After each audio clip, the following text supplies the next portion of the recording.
ஆமா. வாழ்க்கையே வெறுத்து போச்சு. இதெல்லாம் ஒரு பொழப்பா? ப்ப கடுப்பா இருக்கு.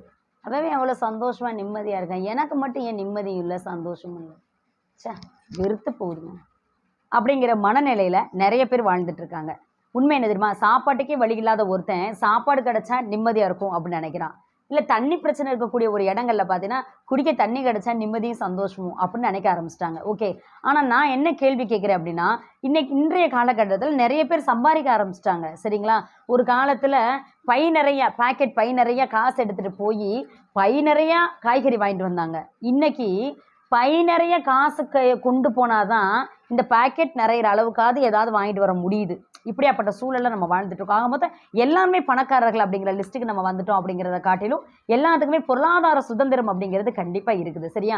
நம்ம எவ்வளோ தூரம் வந்து படிச்சவங்களா இருந்தாலும், எவ்வளோ தூரம் நாகரிகத்த கற்றுக்கொண்டவராக இருந்தாலும், எவ்வளோ தூரம் பணங்காச வச்சிருந்த நபர்களாக இருந்தாலும், நமக்கான நிம்மதி, நமக்கான சந்தோஷம், நமக்கான அங்கீகாரம், நமக்கான பாசம், நமக்கான நேசம் அப்படிங்கிறத இன்னொருத்தவங்கள்ட்ட தான் நம்ம எதிர்பார்க்கிறோம். இதுதான் 100க்கு 100 உண்மை. ஓகே. இத பத்தி பேசுறதுக்காக தான் வந்திருக்கேன். நான் உங்கள் பட்டிமன்ற பேச்சாளர் கனிமொழி பேசுகின்றேன்.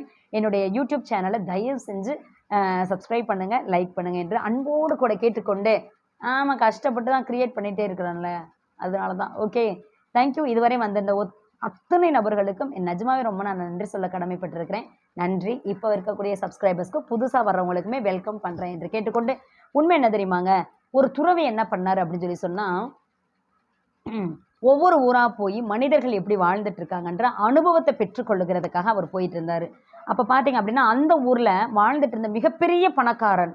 அவன் என்ன பண்ணியிருக்கான்னா, கொஞ்ச நாளாவே நிம்மதி இல்ல, சந்தோஷம் இல்ல, தூக்கம் இல்ல அப்படின்னு ரொம்ப உழண்டுக்கு இருந்த அவன், துறவி ஒருத்தர் நம்ம ஊருக்கு வந்திருக்காரு அப்படின்னு சொல்லி சொன்ன உடனே, வேகமா அந்த துறவிய பார்க்கறதுக்காக வந்தான். வந்தோனே, "துறவி அவர்களே வணக்கம். நான் வந்து இந்த ஊர்லயே பெரிய செல்வந்தன் தான். நெறைய பேத்துக்கு நான் வட்டி கூர்றேன். நெறைய பேத்துக்கு கடன் உதவி பண்றேன். அது இல்லாம கல்வி உதவி கூட நெறைய பேத்துக்கு நான் பண்ணிட்டு தான் இருக்கேன். ஆனாலும் எனக்கு சந்தோஷம் இல்ல, நிம்மதி இல்ல. என்ட்ட இருக்கக்கூடிய ஒட்டுமொத்த சொத்தையும் கொண்டு வந்து உங்க காலடியில நான் வச்சுர்றேன். சரியா? தயவு செய்து எனக்கு நிம்மதியும், சந்தோஷத்தையும் பெறுவதற்கான வழிய மட்டும் குடுங்க." அப்படின்னு சொல்லி கேட்டானாம். அந்த துறவி, "அப்படியா மகனே?" அப்படின்னு கண்ண மூடி கேட்டுக்கிருந்தவரு, அவன் கண்ண மூடி வேண்டிக்கிருந்த நேரம் பார்த்து டகார்னு அந்த முடிச்ச எடுத்துக்கிட்டு குடு குடு குடுன்னு ஓடி போயிட்டாரு. இப்ப இவன் பயங்கர ஷாக் ஆயிட்டான். "ஐயய்யோ! போயும் ஒரு போலி சாமியார்ட்ட போய் இத நம்ம குடுத்துட்டோம் போலயே!" அப்படின்னு விரட்டிக்கிட்டு ஓடுறான் துறவிய. "போறவே விட்டு வைக்கலையே!" பயங்கர ஃபாஸ்ட். பயங்கரமா ஓடிட்டாரு. ஓடுனா இவனுக்கு நான் ரொம்ப அங்கலாப்பு. ஐயய்யோ! நம்ம தலைமுறையா சம்பாதிச்சு வச்ச காசாச்சே!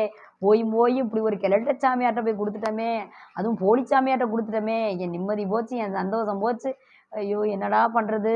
அப்படின்ட்டு ரொம்ப புலம்பிட்டு திருப்பி ரிட்டர்ன் வந்துட்டான். ஏன்? துறவி அவ்வளோ ஃபாஸ்ட்டா ஓடி இருந்திருக்காரு. ஓடுன உடனே நைட்லாம் தூக்கம் வரலைங்க. சாப்பாடு, அன்னம், தண்ணி இறங்கல. அவங்க பொண்டாட்டி, "ஏய்யா யோவ்! ஒரு நகை கேட்டா வாங்கி தர மாட்டேன். இன்னைக்கு போய் அவன்ட்ட போய் குடுத்துட்டு வந்துட்டேன்." அப்படிலாம் பயங்கரமா திட்டியிருந்திருக்கு. சரியா? ஆனாலும் அவர் என்ன பண்ணியிருந்திருக்காரு அப்படின்னு சொல்லி சொன்னா, வெயிட் பண்ணி திண்ணையில உட்கார்ந்திருக்கிற நேரத்துல, அங்க இருந்து துறவி வந்தாராம். "மகனே, இந்தா உன்னுடைய லக்கேஜ்" அப்படின்னு குடுத்துட்டாராம். இவருக்கு பயங்கர ஷாக். என்னடா இது இந்த ஆள் பாட்டுல எடுத்துக்கிட்டு ஓடுனா, அந்த ஆள் பாட்டுல வந்து குடுக்குறான். என்னதான் நடக்குதுன்னு தெரியலையே அப்படின்றப்ப, அந்த துறவி சிரிச்சுக்கிட்டே சொன்னாராம், "இங்க பாருப்பா, நேத்து சாயந்தரம் வரையுமே இந்த நகை, பணம் எல்லாமே உன்னுடையதா, உன்கிட்ட தானே இருந்துச்சு. ம். அப்போ உனக்கு சந்தோஷம் இல்ல, நிம்மதி இல்லன்னு என்னை தேடி வந்தியா? தொலைஞ்சு போயிருச்சா? நிம்மதி இல்ல, சந்தோஷம் இல்லன்னு புலம்புனியா திருப்பி? ஆனா, இது உனக்கு தேடி வந்ததுக்கு அப்புறமா, உனக்குள்ள ஒரு சந்தோஷம் வந்திருக்குல்ல இப்ப. மனமகிழ்ச்சி வந்திருக்குல்ல. அவ்வளதான். நல்லா தெரிஞ்சுக்க. இப்ப வரக்கூடிய கஷ்டங்கள், நஷ்டங்கள், ஏமாற்றங்கள், வேதனைகள் இது எல்லாமே பார்த்தீங்கன்னா, ஒரு பாசிங் கிளவுட்ஸ். ஓகே. சந்தோஷமும், நிம்மதியும் உனக்குள்ள தான் இருக்கு. நீ மத்தவங்கள்ட்ட எதிர்பார்க்கிறதுனால, எதையும் கூட்டவும் முடியாது, குறைக்கவும் முடியாது அப்படின்னு சொல்லி சொன்னாராம். ஓகே. உண்மை அதுதான் தெரியுமா? எப்பயுமே சந்தோஷம், துக்கம், இன்பம் எல்லாமே நம்ம கையில தான் இருக்கு. நம்மகிட்ட தான் இருக்கு. சரியா? அதனால தயவு செஞ்சு மற்றவங்கள எதிர்பார்த்துட்டு இருக்காதீங்க. ஓகே. அப்ப எதனால இந்த ஏமாற்றங்கள், இந்த நிம்மதியின்மைலாம் வருது அப்படின்னு சொல்லி சொன்னா, முதல் பாயிண்ட், மற்றவர்களிடம் அன்பை எதிர்பார்ப்பது. மற்றவர்கள்னால தான் நம்ம சந்தோஷமா இருக்கோன்ற ஒரு பிரேமை, ஒரு மனசுல ஒரு கற்பனை திறனை வளர்த்துக்கிறது. அப்ப இந்த மாரி கற்பனை இருந்துச்சுன்னாவே ஆட்டோமேட்டிக்கா என்னவா வரும்? எதிர்பார்ப்பு இருந்தா ஏமாற்றம் கண்டிப்பா வரதான் செய்யும். அப்படிங்கிறத நம்ம வந்து கத்துக்கிறது அப்படிங்கிறத நான் நினைக்கிறேன். நன்றி. Thank you for your support. நன்றி, வணக்கம்.